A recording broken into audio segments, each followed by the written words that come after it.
yang dia hadapi, maka bisa jadi Allah akan melambatkan pertolongan ketika dia banyak menceritakan kepada makhluk tetapi meninggalkan sang Khalik. Makanya Imam Syafi'i berkata, tashkur rahima ila ma la yarham. Apakah kamu itu melaporkan zat yang maha rahim kepada makhluknya yang tidak memiliki sifat rahim? Makanya persoalan itu merupakan bagian dari aurat hati. Tutupi aurat hati itu sebagaimana kita menutupi aurat fisik kita. Jangan diumbar. Makanya Rasulullah mengatakan minal birri kitmanul masaib wal amrat was sadaqah. Termasuk dari kebaikan minal birri kitmanu sadaqah, kitmanu amrat atau kitmanul masaib. Kamu sembunyikan musibah yang kamu derita, kamu sembunyikan penyakit yang kamu miliki, dan kamu sembunyikan sedekah yang kamu kerjakan. Karena analoginya begini, semakin sedikit orang yang tahu masalahmu, maka semakin cepat Allah akan menolongmu, karena Allah tahu hambanya ini tidak punya tempat harapan kecuali hanya kepada Allah. Tapi kalau kemudian manusia, siapapun dia, kalau dia punya masalah kok cerita ke banyak orang, maka itu akhirnya melambatkan pertolongan Allah. Yang kedua, maka sesungguhnya ketika masalah kita diketahui oleh orang banyak, semakin sulit kita akan menyelesaikan, karena setiap kepala yang tahu masalah yang kita dapatkan, mereka memiliki pemikiran-pemikiran subjektif sesuai dengan apa yang mereka pikirkan. Kadang ada orang ngomong, lu kalau nggak curhat nanti nggak lega. Boleh kita curhat, tapi hanya 1 dan 2 orang yang kita anggap bisa memberikan solusi dengan ilmunya dan amalnya. Selebihnya tutup. Aurat hatimu itu ditutup. Jangan menjadikan hati kita sebagaimana akuarium yang terlihat siapapun orang yang melihatnya. Banyak orang itu dia nyaman gitu. Menuliskan statusnya di WA, menuliskan statusnya di Facebook, menuliskan statusnya di Instagram. Lalu setiap orang membaca status itu dan mengetahui bagaimana kondisi hatinya. Padahal Rasulullah mengatakan minal birri kitmanul masaib wal amradi wasodaqah. Termasuk kebaikan itu kamu rahasiakan. Semakin sedikit orang yang tahu dan kamu berikan masalah itu hanya kepada Allah, sebagaimana Nabi Yakub hanya menceritakan itu kepada Allah, penderitaan yang ada pada hatinya, maka Allah cepat menurunkan pertolongan. Karena apa? Karena Allah tahu hambanya ini tidak menceritakan masalah kecuali kepadanya. Semakin Allah tahu hanya kepadanya hamba ini bergantung, semakin cepat Allah memberikan pertolongan. Kita punya masalah dengan anak kita, naudzubillah min dzalik, contoh, tidak usah kita ceritakan ke setiap teman-teman kita, anak saya begini, anak saya begini. Akhirnya setiap orang nanti akan memberikan sesuai dengan subjektivitas mereka melihat masalah yang kita perdengarkan. Dan akhirnya menjadi runyam. Kenapa? Banyak orang yang akan merasa berhak mengintervensi masalah. Ada orang ketika mereka punya masalah dalam keluarga, ada yang curhat gitu di media. Akhirnya ratusan orang tahu masalah yang terjadi pada keluarganya. Ini terutama banyak orang yang masih curhat ini. Istri punya kekecewaan sama suaminya, curhat di media sosial. Akhirnya banyak orang tahu, akhirnya banyak orang yang berkomentar. Akhirnya orang merasa berat bagian dari persoalan itu. Bahkan terkadang yang kita sedihkan, orang yang harusnya tidak terlibat masalah ikut-ikutan terlibat pada masalah hanya gara-gara kita lebih banyak sharing kepada makhluk daripada sharing yang kita berikan kepada Allah. Dan Allah paling tidak suka. Allah yang memberikan kepada kita masalah dan ujian untuk kebaikan kita, malah dia menceritakan itu kepada banyak manusia. Makanya sampai kemudian kita mendapati Rasulullah SAW menyampaikan di dalam hadis, bahwasanya di dalam hadis ini Rasulullah berkata, min ijlalillah wa ma'rifati haqqihi alla tashku waj'aka wa la tadhkur musibataka. Makanya sampai kemudian dikatakan oleh Rasulullah, termasuk perbuatan ketika engkau mengagungkan Allah, termasuk ketika engkau itu mengerti tentang haknya Allah, alla tashku waj'aka. Jangan kamu itu curhat semua yang kamu rasakan itu kepada orang. Wala tadhkur musibataka, dan jangan kamu sebutkan musibah-musibah kamu. Kalau kamu mampu tutup, kamu rahasiakan, Makanya orang beriman itu adalah orang yang bisa jadi menangis hatinya tapi tersenyum wajahnya. Senyum. Apapun yang meledak pada hatimu, apapun yang meledak pada jiwamu, berikanlah senyuman yang terbaik kepada orang-orang lain dan berikanlah tangisanmu hanya kepada Allah. Kalau kita memberikan tangisan kita kepada manusia, maaf, orang yang kamu berikan tangisanmu pun juga menangis terhadap masalah yang mereka jumpai. Kalau kamu ceritakan curhatan masalah yang kamu dapatkan, mereka juga punya problematika yang mereka jumpai pada kehidupan mereka. Yang bisa mereka lakukan itu hanya bisa mendengar.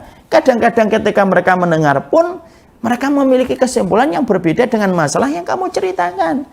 Makanya orang yang beriman itu secara sederhana, berikan senyummu kepada orang yang beriman, tapi simpanlah tangisanmu, simpanlah segala apapun yang masalah menjadi kehidupanmu, yaitu hanya kepada Allah. Ustadz, suami istri punya masalah. Boleh nggak saya tunjuk salah satu orang untuk mendengarkan masalah kami berdua supaya kami mendapatkan opsi yang ketiga? Boleh, kalau disepakati antara suami dan istri. Tapi pastikan itu hanya orang solih yang mampu memberikan bimbingan dan petunjuk. Selebihnya tidak usah diceritakan. Dan tidak usah memasang sesuatu yang bisa memancing orang untuk penasaran dengan apa yang kita tahu. Pastikan bahwasanya orang itu melihat kita itu dalam kondisi yang baik. Pastikan orang itu melihat bahwasanya Allah itu memberikan kenikmatan-kenikmatan ketika kita menjadi hambanya Allah. Cukup. Berikan kesedihan kita, berikan seluruh problematika yang kita jumpai kepada manusia. Berapa banyak Pak dan Ibu, berapa banyak orang yang beriman, Masya Allah itu, ketika mereka di dalam rumah mereka penuh dengan air mata yang menetes, tapi setiap keluar dari rumah cekrek gitu, senyum dia. Bukan karena hatinya tersenyum, tidak. Karena dia tahu tangisan itu hanya diberikan kepada Allah dan tidak perlu diberikan kepada manusia. Makanya tidak usah ceritakan. Kalau saya sakit boleh cerita. Kalau cerita boleh, tapi menyembunyikan lebih baik. Saya cerita saya lagi sakit ini supaya kita bertawasul mendapatkan doa dari mereka. Boleh, tidak apa-apa. Bukankah ada sahabat yang cerita, ada seorang sahabat wanita Ansor yang terkena penyakit ayan, datang kepada Nabi Shallallahu Alaihi Wasallam supaya didoakan. Berarti dia sakit.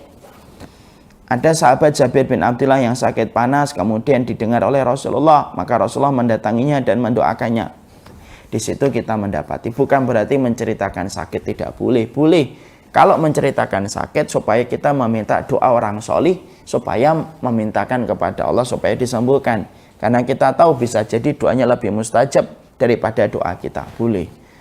Tapi kalau ada orang sakit tidak cerita, tidak boleh disalahin. Kamu sakit 3 tahun nggak cerita. Itu berarti bentuk tawakal dia kepada Allah itu begitu kuat. Sampai dia tidak membutuhkan makhluk dan hanya berharap kepada Allah semata. Nah, ini yang kita harus paham. Kemudian yang ke-6 yaitu adalah bahwasanya yang ke-6 itu sikapi masalah sesuai dengan sekedarnya. Jangan terlalu lama terus-terusan memikirkan masalah yang kita jumpai sampai kemudian menghabiskan tenaga, menghabiskan seluruh waktu, energi yang kita miliki disebabkan kita terlalu mencurahkan masalah itu, lalu akhirnya kita luput dari semua kebaikan-kebaikan yang lainnya. Makanya pada poin yang ke-6 ini, sikapi masalah itu sesuai dengan sekedarnya. Berikan waktunya sesuai dengan sekadarnya, berikan porsi energi itu sekadarnya. Makanya ada 2 yang harus diperhatikan pada poin yang ke-6. 1, kalau kita mendapati satu masalah, pisahkan apakah itu agama atau dunia. Kalau dunia dibuat ringan. Mobil kita tiba-tiba ditabrak. Kita ngelihat, itu dunia. Sudah dibuat ringan. Handphone jatuh, dunia dibuat ringan. Kalau memang semua itu masih beralasan dengan dunia, maka dibuat ringan. Kecuali musibah yang berkaitan tentang kehidupan akhirat. Nah, itu baru membutuhkan seluruh konsentrasi kita supaya musibah tidak menimpa kita pada urusan agama kita. Kalau selama itu masih urusan dunia, dibuat ringan. Jam hilang, sudah dunia. Kacamata kita bawa, kemudian hilang, itu dunia. Kalau dunia, terbiasalah untuk berkata, ya sudah, namanya juga urusan dunia. Urusan dunia itu tidak lepas dari rusak. Urusan dunia tidak lepas dari hilang. Urusan dunia tidak lepas dari lapuk. Urusan dunia tidak lepas dari kadaluarsa. Kalau kita paham urusan dunia tidak lepas dari rusak, lapuk, kadaluarsa, berarti kita akan memberikan ruang pada kita untuk memaklumi.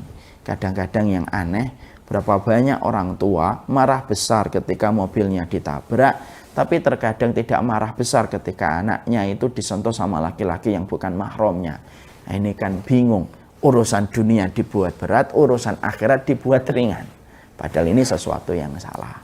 Makanya pastikan bahwasanya kalau kita memiliki urusan itu jangan terlalu ngoyo, jangan terlalu terus-terusan memikirkan masalah yang kita jumpai. Pastikan setiap masalah yang kita jumpai itu diberikan kadar waktu yang sekedarnya saja. Saya ambilkan contoh, itu yang pertama, pisahkan apakah itu dunia atau urusan akhirat. Kalau urusan dunia dibuat gampang. Yang kedua, jangan terus dipikir terus. Kadang-kadang kita harus memikirkan yang lainnya. Kadang-kadang kita harus memberikan waktunya sekedarnya, lalu menyibukkan dalam perkara-perkara yang lainnya.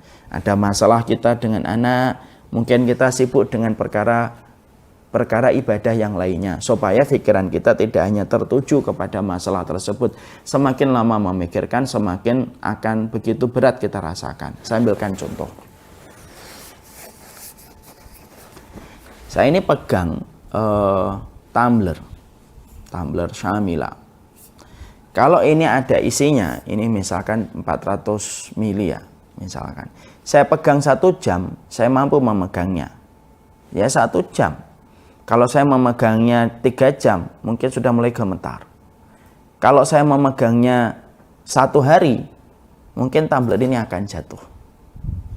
Kenapa? Padahal tumblernya beratnya sama, isinya juga sama. Tidak dikurangi, tidak ditambahi. Kenapa kalau 1 jam kita mampu memegangnya, tapi kalau 1 hari kita tidak mampu memegangnya? Karena kita kekuatannya betul-betul terkuras kepada tumbler ini kalau kita memberikan waktu memegangnya selama 1 hari. Apa pelajaran yang kita dapatkan? Pelajaran yang kita dapatkan, pelajaran yang kita peroleh, berapa banyak di antara kita manusia masalah itu menjadi berat karena kita terus-terusan memikirkan itu. Sama dengan kita ketika membelenggang tumbler terlalu lama, 1 hari, tidak kuat tangan kita. Kalau ada masalah yang datang menyapa setiap hati di antara manusia, maka pastikan kadar masalah itu berapa persen, supaya kita bisa memberikannya itu hanya beberapa persen sesuai dengan kadar masalah itu. Tapi kalau kita kemudian mendapati satu masalah, terlalu lama kita pikir, pagi, siang, sore kita pikir terus, lama-lama organ tubuh kita yang dalam akan kelelahan, pikiran kita akan keletihan, dan disitulah membuka pintu banyak penyakit yang datang pada kehidupan kita. Makanya masalah itu sekedarnya saja. Kita lihat masalah ini berapa sih kadarnya? Ini 20%, sudah berikan aja 2 jam, 3 jam, sesuai dengan tingkat masalah itu. Jangan sampai setiap masalah itu membuat kita terforsir memikirkan terus, sampai akhirnya kita luput dari kebaikan, luput dari berbagai macam ketaatan, luput dari perkara yang bermanfaat untuk tubuh kita. Karena terlalu lama kita berpikir sesuatu yang sebenarnya harusnya kita berikan sesuai dengan kadarnya. Saya itu senang sama salah satu filsafat Jawa. Salah satu filsafat Jawa itu ada sebuah kata-kata, kriwikan dadi grojokan. Kriwikan dadi grojokan itu dari gemericik menjadi deras. Banyak masalah itu sebenarnya kecil, tapi menjadi gede. Kenapa bisa menjadi besar? Karena salah satunya kita itu menyikapinya itu terlalu berlebih-lebihan. Kalau bahasa anak muda hari ini terlalu lebay. Sehingga ketika masalah itu kita lama memikirkannya, akhirnya menjadikan masalah itu bertambah berat. Dan inilah yang harusnya kita hindari. Mari kita belajar memiliki timer pada hati kita. Timer itu untuk memberikan waktu sesuai dengan masalah yang kita jumpai, sesuai dengan kadarnya, dan tidak berlebihan. Karena sesuatu yang sifatnya terus kita pikirkan, justru masalah itu yang asalnya ringan menjadi berat. Bukan karena masalahnya menjadi berat, tapi karena terlalu lama kita memikirkannya. Memegang tumbler 1 jam beda dengan memegang tumbler 1 hari. Bukan karena isi tumbler yang bertambah, tapi karena lamanya kita memegang tumbler ini yang menjadikan ini terasa berat. Banyak masalah itu terasa berat, bukan karena masalah itu berat, tapi terlalu lama kita memikirkannya. Nah, inilah yang kita pelajari pada kesempatan hari ini. Berarti kita memiliki kesimpulan yang kita harus berikan pada kesempatan hari ini. Kita sudah menambah 3 poin. Apapun masalah yang kamu jumpai, Pastikan ketika masalah itu kita dapatkan dan kita jumpai, kita harus berprasangka yang baik kepada Allah Subhanahu wa taala. Sesuatu yang manis belum tentu sejatinya manis. Sesuatu yang pahit belum tentu sejatinya itu pahit. Berapa banyak takdir-takdir yang kita sangka itu buruk tetapi justru memberikan kebaikan pada kehidupan kita. Kemudian yang kedua, yang kelima yang kita pelajari yaitu adalah bagaimana kita tidak perlu banyak curhat kepada manusia pada setiap masalah yang kita dapatkan. Semakin sedikit orang yang tahu masalah kita, semakin besar intervensi Allah akan turun, karena Allah tahu hambanya ini hanya berharap dan menyandarkan masalah itu kepada dirinya. Dan kemudian yang ketiga, jangan terlalu terforsir memberikan setiap porsi pada masalah yang kita jumpai secara berlebihan. Karena sesungguhnya bisa jadi masalah itu berat bukan karena bobotnya yang bertambah. Bisa jadi masalah itu berat disebabkan karena kita terlalu lama memikirkan sampai merenggut semua waktu-waktu berharga yang kita miliki, dan akhirnya masalah itu sejatinya jadi berat karena pikiran kita yang terkuras pada masalah tersebut. Semoga Allah senantiasa memberikan kebaikan untuk kita. Semoga Allah memberikan kebaikan untuk orang-orang yang kita cintai. Kepada para driver, ojek online, tukang nasi goreng, ketoprak, yang hari ini mendapatkan efek domino dari wabah virus COVID-19, saya tidak bisa banyak membantu kecuali saya berdoa. Semoga hatinya bapak-bapak yang berdagang di pinggir jalan, yang hari ini betul-betul sedang merasakan ujian yang berat ini, semoga diberikan hati yang jauh lebih besar pada qanaahnya daripada ujian yang Allah berikan. Mungkin Allah tidak memberikan kepada bapak dunia saat ini, tapi saya berdoa semoga Allah menggantinya dengan rezeki yang jauh lebih baik daripada angka deret rupiah ataupun angka deret rezeki atau angka deret dolar yang kita dapatkan. Semoga Allah selalu memperbaiki urusan kehidupan kita, dan semoga Allah tidak pernah meninggalkan kita walaupun sekejap mata. Sudah 6 poin yang kita pelajari. Ketika kita mendapatkan masalah, pastikan ada 6 yang sudah kita kaji bersama-sama kita amalkan. 1, berkatalah yang baik. 2, yaitu adalah supaya kita senantiasa bersabar. Kemudian yang ketiga, pastikan kita berpikir dan tidak terburu-buru. Kemudian yang keempat, berbaik sangka kita kepada Allah. Yang kelima, jangan banyak curhat kepada manusia karena perasaan kita itu adalah aurat. Jangan biarkan aurat kita dibaca setiap manusia. Dan yang keenam, yang terakhir pada kesempatan hari ini, kita belajar yaitu menyikapi masalah sesuai dengan kadarnya. Apa yang ketujuh, 8, 9, dan 10? Insya Allah saksikan besok pagi di kajian pagi-pagi. Kita akan mempelajari 7, 8, 9, 10. Besok kita akan mempelajari 4 poin supaya sebelum Ramadan kitab ini sudah selesai. Pastikan kalau di antara Bapak dan Ibu memang membutuhkan materi ini, pastikan bisa mendapatkan buku ini, kita kaji bersama-sama.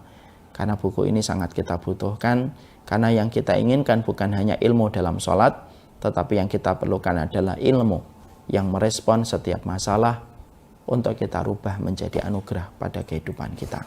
Wassallallahu ala nabiyyina Muhammad walhamdulillahi rabbil alamin. Assalamualaikum warahmatullahi wabarakatuh.